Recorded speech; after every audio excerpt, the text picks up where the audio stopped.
Blog Talk Radio. Hello, everyone. Welcome to another episode of the Wellness Ultimatum Radio Show. I'm your host, Omar Cumberbatch. Today, we welcome Stacey Chillemi to the show. Stacey is a health expert and the author of The Complete Guide to Natural Healing, a natural approach to healing the body and maintaining optimal health using herbal supplements, vitamins, minerals, fruits, vegetables, and alternative medicine. She teaches individuals how to prevent, heal, and maintain optimum health using alternative medicines, herbals, vitamins, and food. So today she's going to share her story of her life dedication to the field of health, alternative medicine, and herbal medicine. Stacey, thank you. Welcome to the show. How are you today? Good. Thank you for having me. I appreciate it. Oh, my pleasure, my pleasure. I know you had a hectic week, and I didn't get to really speak to you on before the show. So first off, again, I want to thank you for being on the show, and please tell the audience a little bit about yourself, including this hectic week, because I'm very proud to be the icing on your cake of your week, and the audience will get it after you tell the story. Well, I'm an advocate for healing the body naturally and maintaining optimal health using different herbal supplements, fruits, vegetables, and alternative medicine. It's a way of life that really does away with the unnecessary medications and over-the-counter drugs that pose a threat on our health and in the long run can hurt us more than help us. I got into it many years ago. I had developed epilepsy at the age of 5. I had struggled with this illness all my life, almost. Many years ago, I began working for a herbalist, and I became very interested in herbals. I began detoxifying my body, changing my lifestyle, eating differently, sleeping differently. I incorporated meditation and yoga into my life. I began cleansing my body, and I began doing a whole bunch of things that I didn't really do before. And I went from having 9 seizures a month down to 6 seizures a month, down to 5, 3, 1, then to none. I've been seizure-free now for over 15 years. I've been living a really good life, and using herbals and changing your lifestyle can actually help any condition, and it can improve your life. And even if you don't have a condition, it could actually, make you feel more energetic and less fatigue, and you could really change your life dramatically by just changing some of the things in your daily lifestyle. Okay, this is definitely a topic that I'm really interested in. And what exactly are herbals? How did you really get into the whole concept of supplementing with this? Because we don't live in a society that's necessarily accepting of this. Even in our doctors, they don't really look at it in the same way that a lot of ancient cultures used to. And I think that's definitely a problem. How did you get into that?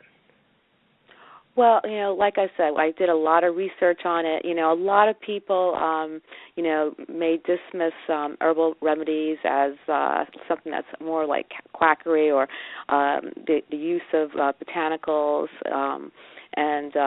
really,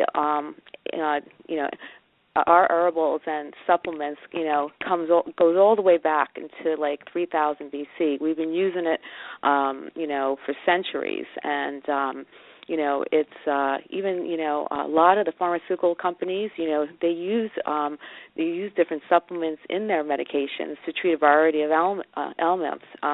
More than a quarter of all our drugs used today contain active ingredients derived from the same ancient plants, that have been here and been used for centuries. And it's estimated about nearly 80% of the world's population uses herbs for some aspect of primary health care in the United States. And more than 1,500 botanicals are sold as dietary supplements. Some of our top-selling herbs, including garlic and ginseng and ginkgo and aloe, are being used every single day by millions of people in America and all over the world. Oh, thank you for that. Was there a turning point in particular when you knew that this stuff actually worked? Well, when I started using it for myself, when I started cleansing my body and detoxifying my body, I saw a huge change in the way I personally felt. I felt an increase of energy. I felt I started seeing that my epilepsy disorder was starting to improve. I still take medication, but when I was using just the medications, I wasn't 100% controlled. When I started incorporating the way different herbs and detoxifying my body and eating certain foods and staying away from certain foods, I noticed a huge change when I incorporated meditation into my life. It really brought peace into my life and calmness, and I was more focused. And, stress, 90% of our illnesses are stress-related. And, people don't realize how much stress can cause different illnesses, I saw that when I was cleansing my body and taking all the impurities out of my body, and I was using all these different herbs to help myself. And when I was eating the right foods and getting enough of sleep, I saw a whole change in my whole body. I felt more energized. I was able to focus better. I was able to do a lot more. I felt younger in an aspect. I felt my body actually. I was operating the way I did years ago. As time goes on, we don't. Most of us don't realize it, but we don't produce as much. As we did when we were younger, and we don't function that is as well as we did when we were in our 20s and in our early 30s. We see a difference as we get older, and a lot has to play with we're deficient in a lot of vitamins, a lot of nutrients, and these are things that we need to keep on top of, because as you get older, you need to really focus on your health more and more, because it does play a huge impact. You want to enjoy life to the optimum. You want to enjoy as much as you can, and and the way to do that is to keep yourself in tip-top shape. Correct.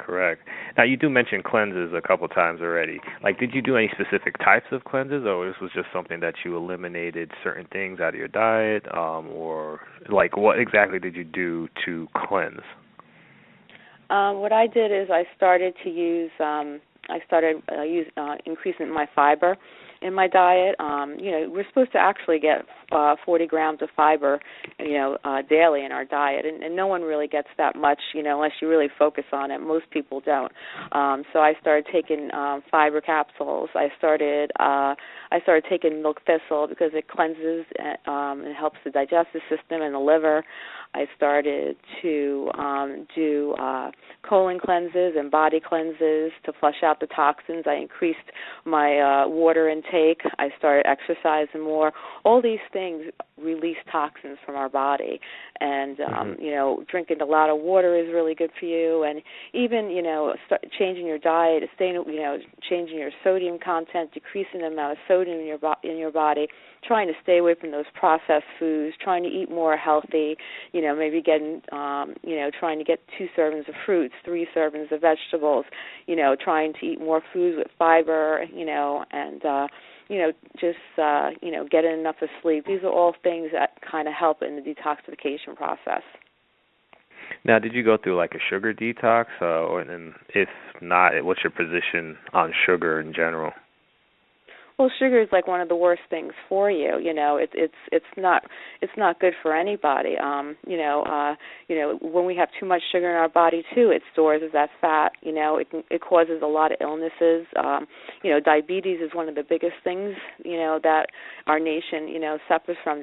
We have a lot of people that suffer from diabetes, and we really I didn't do a sugar cleanse, but what I did was that I try to stay away from foods with a lot of sugar. Even orange juice. People drink orange juice in the morning. They don't realize how much sugar is in a glass of orange juice.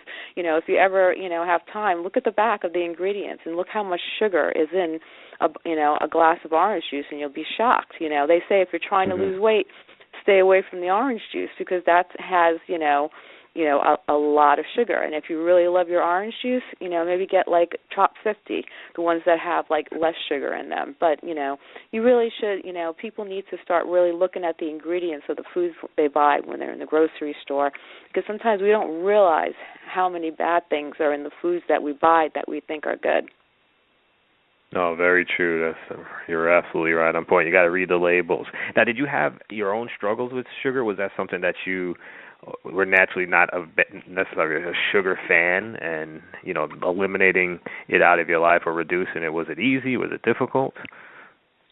I'll be honest. I did like sugar, and when I was younger, I used to love everything. I was like, I had a sugary tongue. I loved my sweets, and I enjoyed eating, sugary stuff. I had to train myself. I had to really, you have to really say at one point, if you want to feel better, and you don't want to feel the way you do, or you don't want to look the way you do, you have to really start making lifestyle changes.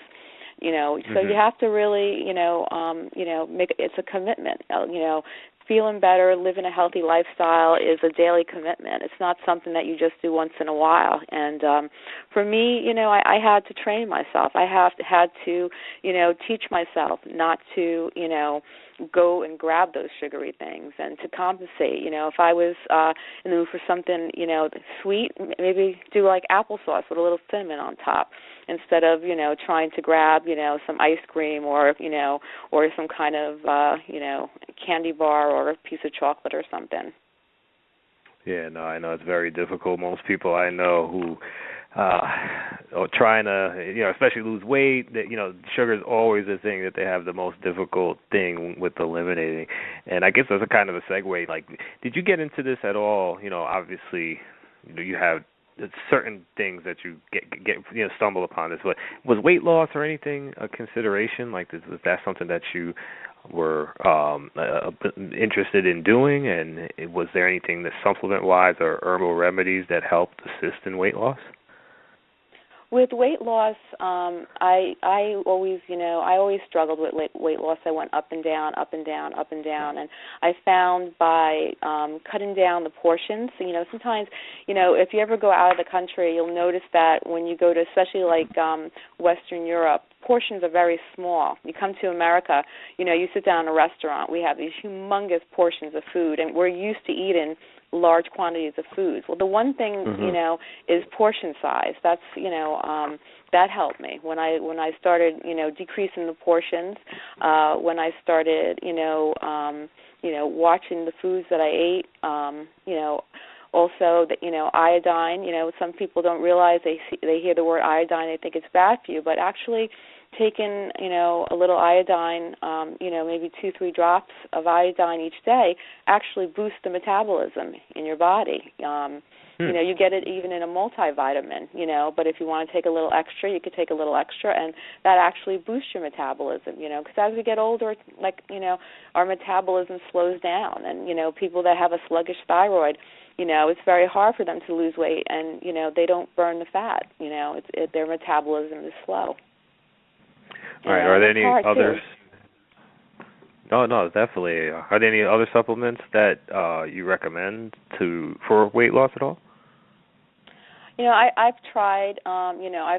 People have suggested things to me, and I've tried things, and I think what's really good is I personally, for myself, I like doing the milk thistle. I take milk thistle. I use fiber. I do colon cleanses, and I do body cleanses, and you can buy those.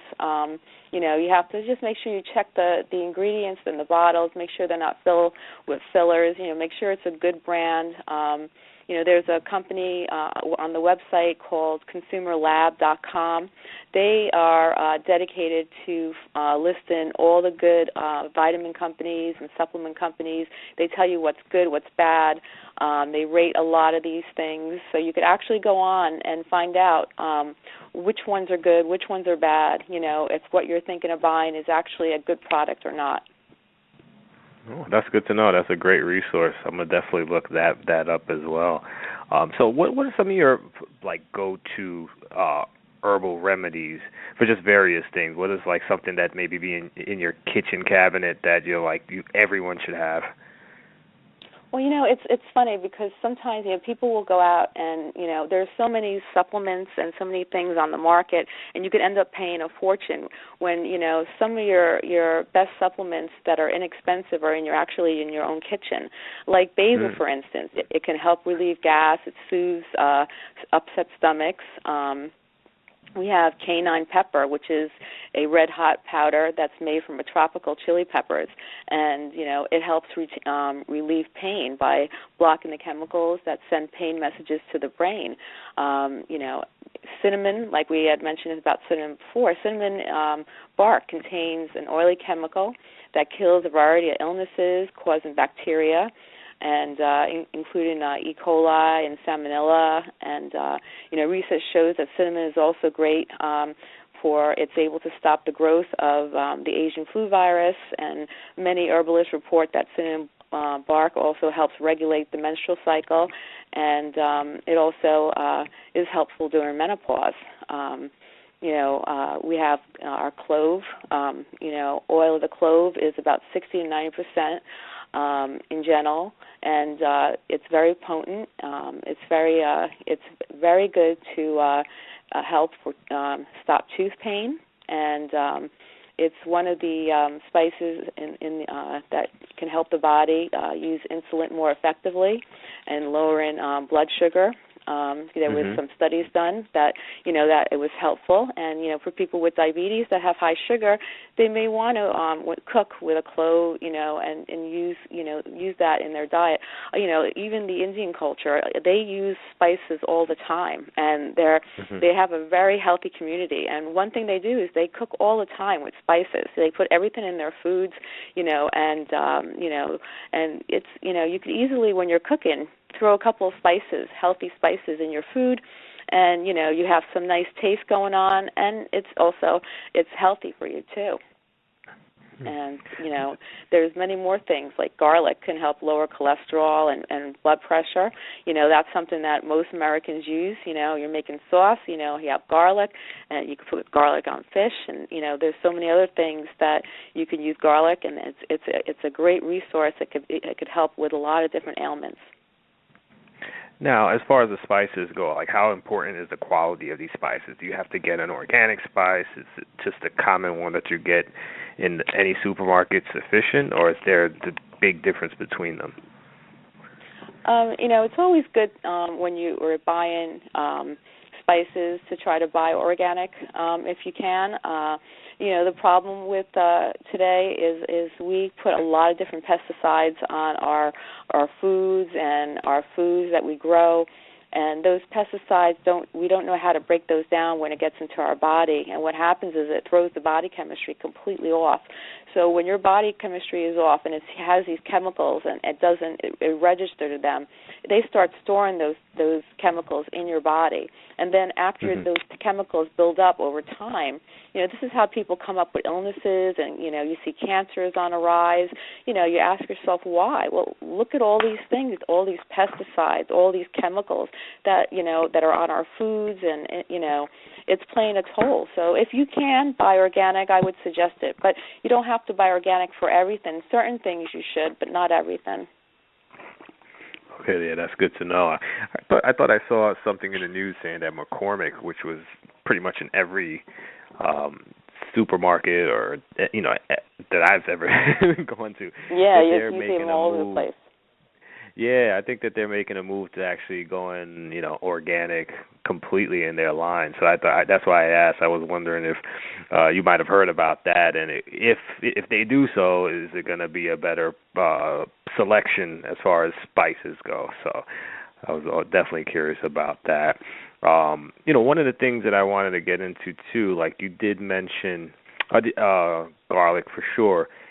I heard ginger is very good too. Is that correct? Yeah, ginger is great. Ginger helps people with queasiness, motion sickness. Researchers have demonstrated that ginger can help with different types of seasickness, and it's very good for your digestive system too. And it helps relieve vomiting, everything around like the digestive area. If you're not feeling right, if you feel off, it eases pain from gas. If you're experiencing diarrhea, anything that has to do with the digestive, any problems or issues with digestive conditions, ginger is a great resource. And that's another thing that you could take it in a capsule, but you could actually, you can buy it, fresh, and You can put it, in your foods, or even on a little dessert. You could put a little ginger on top, and and it's great for those things. Oh, okay, that's good to know. I heard a lot of good things about it.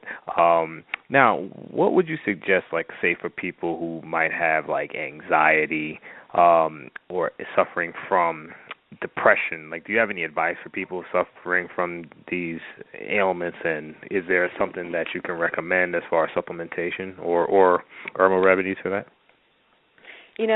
Today we have such a go-go society. People are always on the go.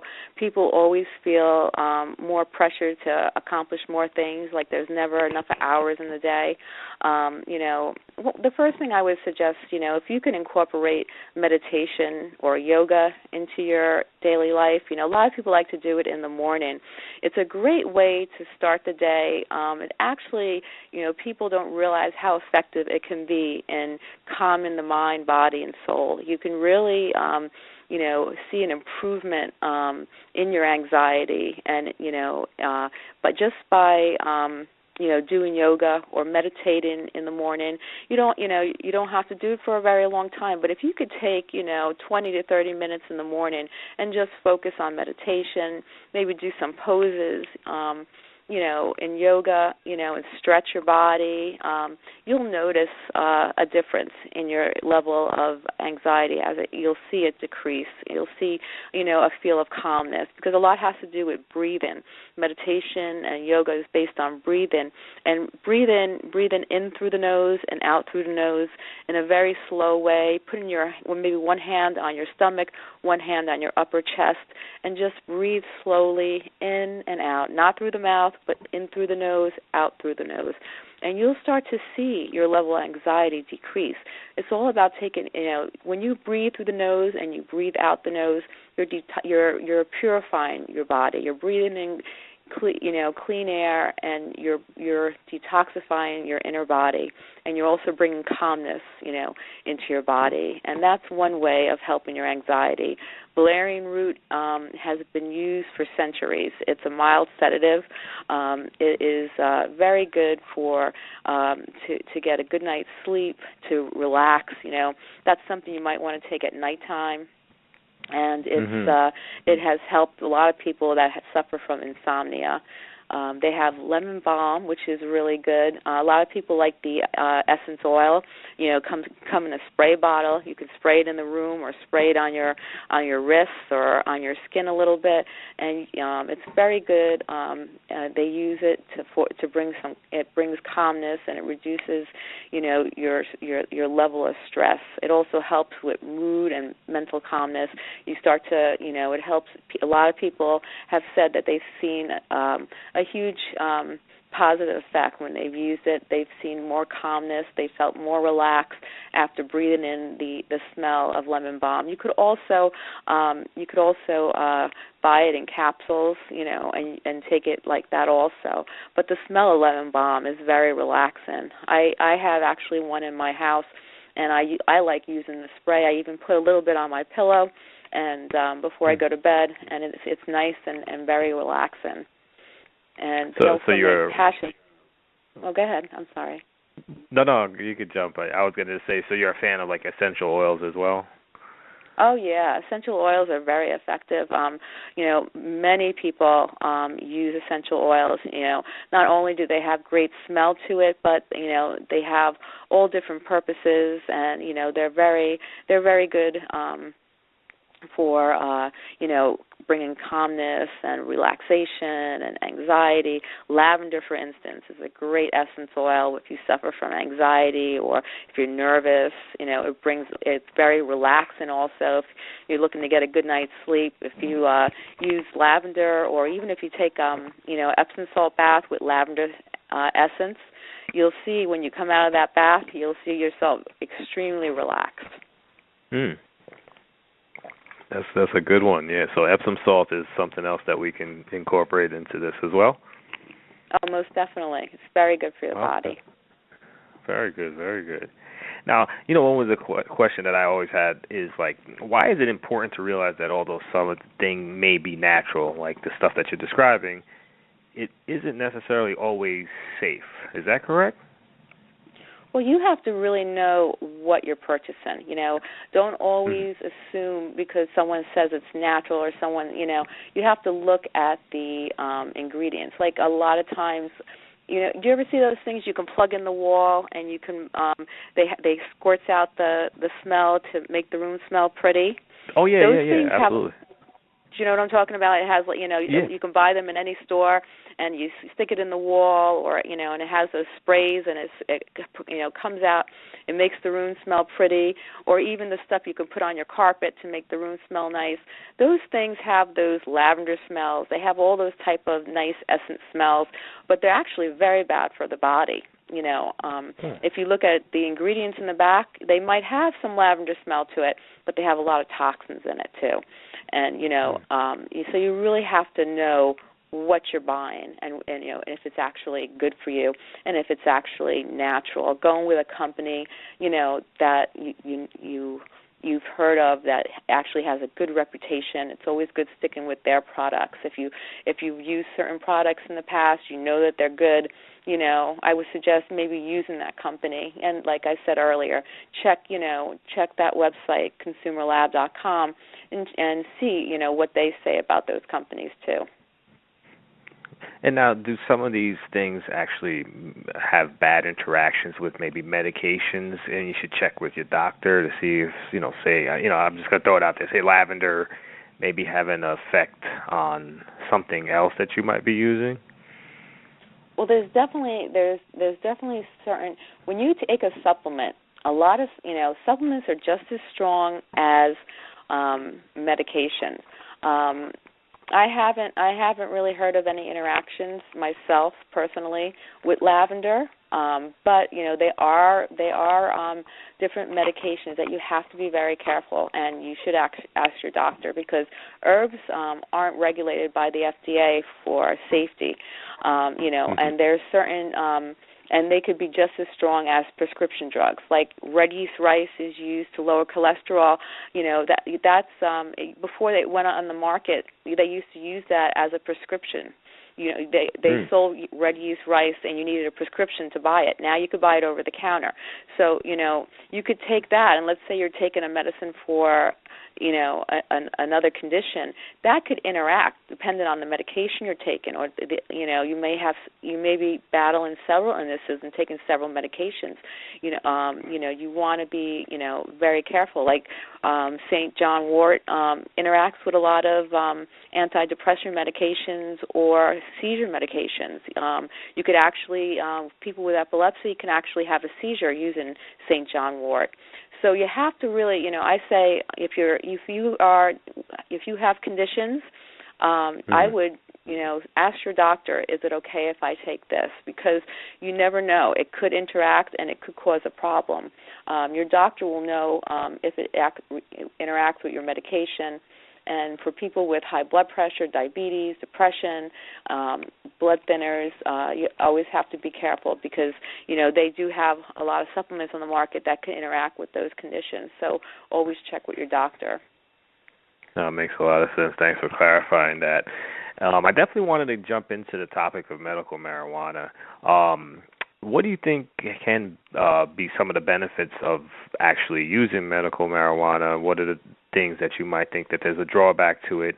And should this be something that people really start looking into as helping our overall health? Well, there are many cases throughout the medical field where marijuana has proven to be a helpful addition to the healthcare community.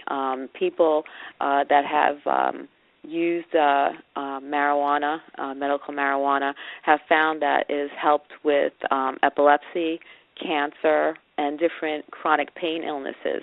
The THC has helped with different illnesses and diseases like cancer. It's been used to help people. Many people, think that it has a lot of potential to help many different conditions. There's a list of over 100 conditions that it could possibly be helpful for. And right now, you have a lot of medical universities like NYU doing a lot of studies on it because they feel it could be very beneficial.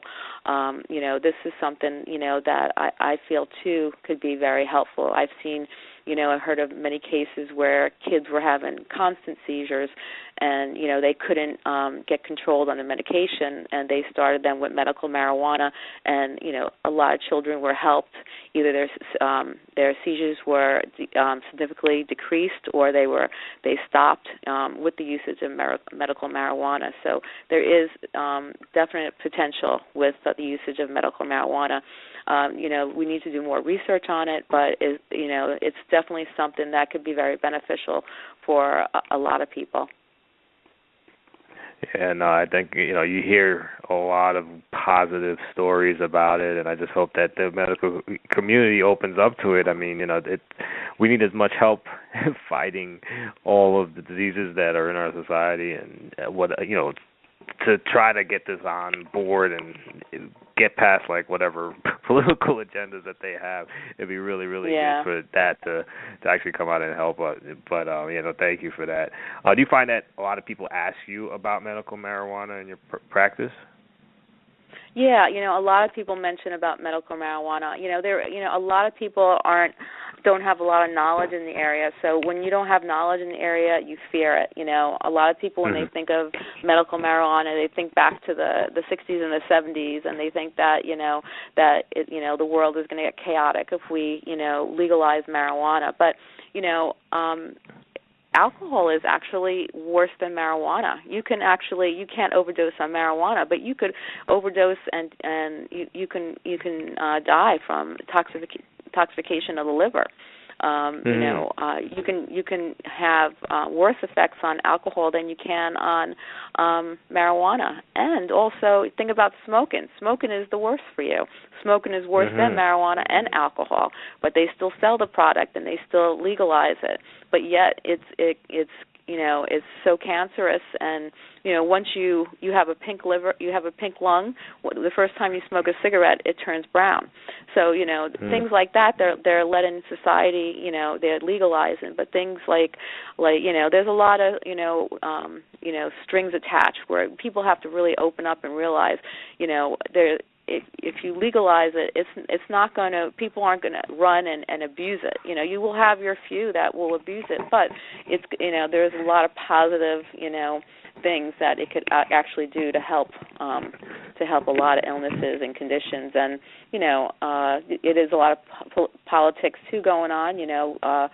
Pharmaceutical companies will probably lose a lot of money if they are able to use medical marijuana for a lot of conditions. So there are a lot of issues, but this is something that we really they really need to legalize and have laws and regulations in every state that are the same, and people have to understand how beneficial it actually is, that it's not just there are a lot of drugs out there that have more side effects and are far worse than medical marijuana. Totally agree. Now, on your website, you have a section on health and beauty. What tips do you have for that, and anything specific that you think is one of the most interesting topics regarding the skin care, hair care, and stuff of that nature? With moisturizers, people ask about wrinkles, and they ask about staying young looking, and one of the biggest things is people don't realize, but a lot of wrinkles come when your skin is not moisturized. When you have dry skin, you tend to wrinkle quicker than you do when you don't have dry skin. And a lot of times, if you're vitamin D deficient, you have dry skin. If you ever look on your skin and it looks dry, you're like, oh, I have dry skin. Well, that probably means you don't have enough of vitamin D in you. So, that's a sign that you need, to increase your vitamin D intake. And, if you're not near, if you're not in Florida or where it's sunny all the time, you may want to consider, maybe taking a vitamin D supplement. Also, there's a lot of good moisturizers, like, you have kiwi oil, and you have a lot of different, aloe oil is a great, great oil for the face and for the body, and, and putting a moisturizer on your skin, is really important to keep your skin moisturized. Those are things that you can, probably, if you're looking to have that, young skin and try to avoid those, crows around your eyes or, those little wrinkles, that's a great way to start. Okay. Well, since we're talking, I might as well get my selfish question out the way. What about bags under the eyes? Oh, yeah. Everyone suffers from bags underneath the eyes, and the dark circles, and they do have like moisturizers out there for it. I don't know particularly any specific different oils that are really good, but they do say that aloe vera is very good for underneath the eyes, and it keeps it moisturized. But the main thing about bags underneath the eye, a lot of times it comes from a lack of sleep. A lot of people with stress and a lack of sleep, it causes those dark eyes, and sometimes it's hereditary. Sometimes, some people in their families, they carry those dark circles underneath their eyes. But the best way that I've seen is try to get a little bit more sleep, and try not to worry so much, and try to be a little laxed if you can. I don't know how easy that is to do, but that will definitely help it. I thought you were going to give me the miracle cure, but I understand. You're correct. You are absolutely correct. Oh boy! But what I wanted to say too, and I found this very interesting about you. You're also an author of over 20 books. Most people can't do one. Many of them outside of health and wellness. So why is that, and what is your favorite topic to write about outside of health and wellness? I wrote books that had impacts on my life, things that I could relate to, things that I've done, things that have helped me, because when, life is very hard and life has many obstacles, and we cross many journeys, and sometimes, those paths aren't very easy, and those journeys seem very long. And, when I have had different things in my life, I look for ways to try to overcome, and I'm a person who does not like to give up, and if I'm having trouble, I will look for that solution. I will try different ways until I figure out a way that's workable. And my favorite topic was positive thinking.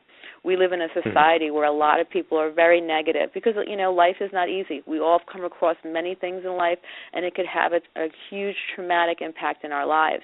One event in our lives can throw us off completely, and a lot of people look at life negatively. A lot of people, it's very hard to cope with things, to cope with illness, to cope with, anything, that's traumatic and difficult. And, those things can make us very negative and can make life, not so good. And, why live life? You have one life to live. Why live it in a negative way?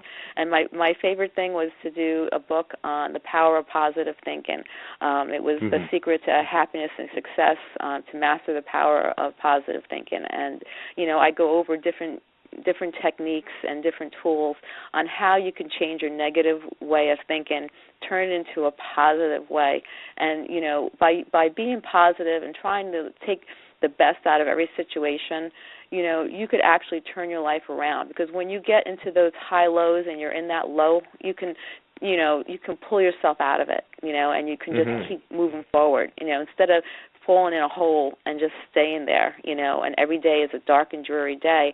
Why live in a dark and dreary world when you can see the bright sun, when it's just, outside your door? And, you just have to, there are ways that you can train yourself to take the best out of every situation.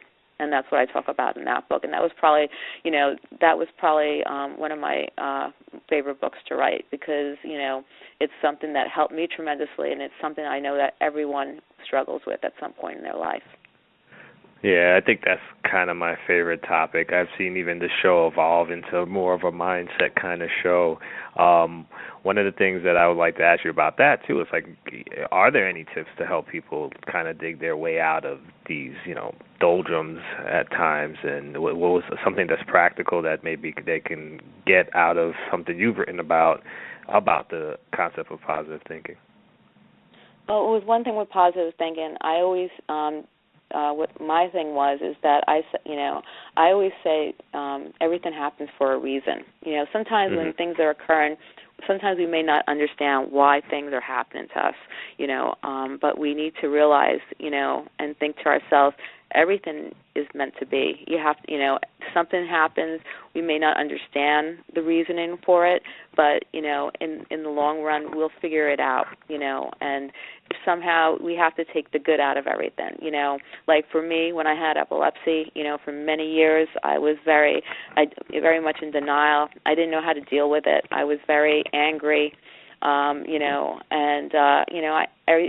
realized by having epilepsy, I learned that, I learned to be more compassionate about my own illness and about other people's illnesses and disabilities. And, if I didn't struggle with my own condition, I don't know if I would be that kind, compassionate person that I am to the degree I'm at. I realized by, what I went through in life, it makes me, when I talk to others, feel that compassion, understand what people are going through, and I can relate to them. And, that's, to me, that was how I looked at my epilepsy. And then what I did was I took everything, I took what I learned, by living with my illness, and I help others. And to me, that's an accomplishment. Sometimes we have to use our experiences as a learning experience and then see how we can benefit from them. And then, some ways or two is to make long-term and short-term goals, when you're getting yourself out of a rut or you're trying to get to the next level in life, make short-term and long-term goals. We can't, everything doesn't happen overnight. So we need to, set goals for ourselves. Maybe what do I want to get, accomplished this week? What would I like to get accomplished next week? What would I like to see myself at in 3 months? And, you take things day by day and helping people, helping others, doing good things for others. I think that's one of the biggest achievements, and, sometimes we live in a me society. Everyone, wants to help themselves, but, you could get a lot out of life, and it really feels good to be able to reach out and help another person.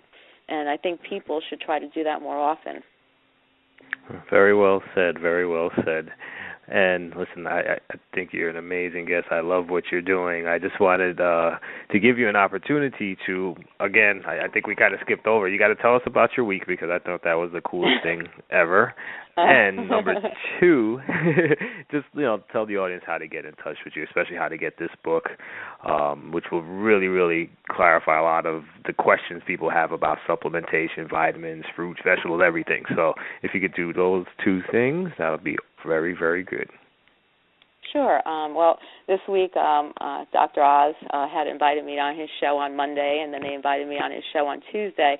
We did a segment on sleep, and then we did a segment on nutrition and protein, and it was a really great experience. And for the sleep segment, I met some really cool people, and Ariana Huffington was there, and she was a great person, and she is the editor-in-chief of the Huffington Post, and we got to talking, and she was just a super nice person, and she after talking, I was telling her about my articles and my books and stuff, and I guess she had went on my website, and she went on and looked at all my stuff. She actually emailed me personally, and I got an email from her the next day, and she asked me to join her blog for the Huffington Post, and she asked me to write for her and do some stuff for her and do a book review for her, and I was really excited about that. And then I had a great time with Dr. Oz. He's a super guy, and he's done a lot of good for people, and he's the friendliest individual. He's just a really nice guy, and I had a lot of fun taping the segments, and it was a really fun experience. And then for my website, I have a website.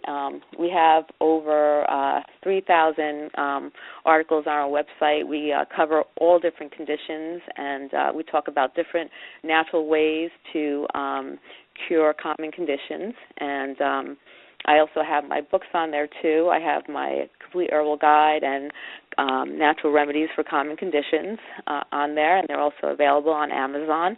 My website is www.thecompleteherbalguide.com, and it goes over everything. If you want to learn about herbals, supplements, how to eat right, exercise, it covers it. And we have a lot of things about product reviews and book reviews, and there's a lot of interesting stuff on the website. So, come check us out. And if you have questions, we always answer everybody's questions. So feel free to shoot us an email, and we'll be happy to answer anything.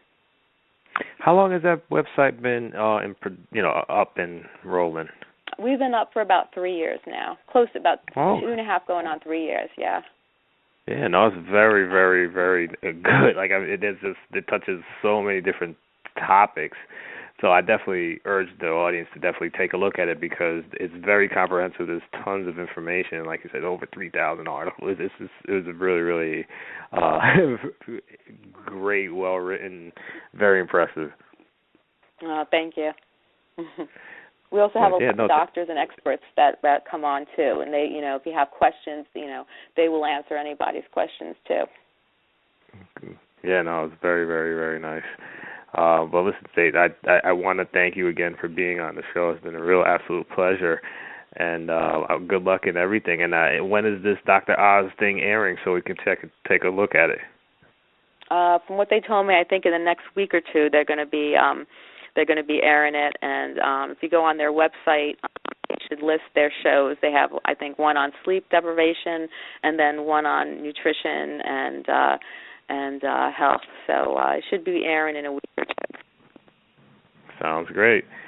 Stacey, again, thank you for being on the show. You have a great night.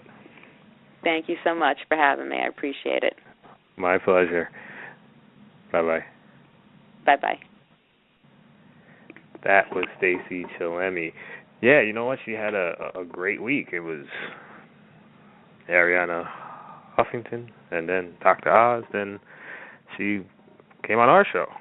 So I'm very excited to be in that company.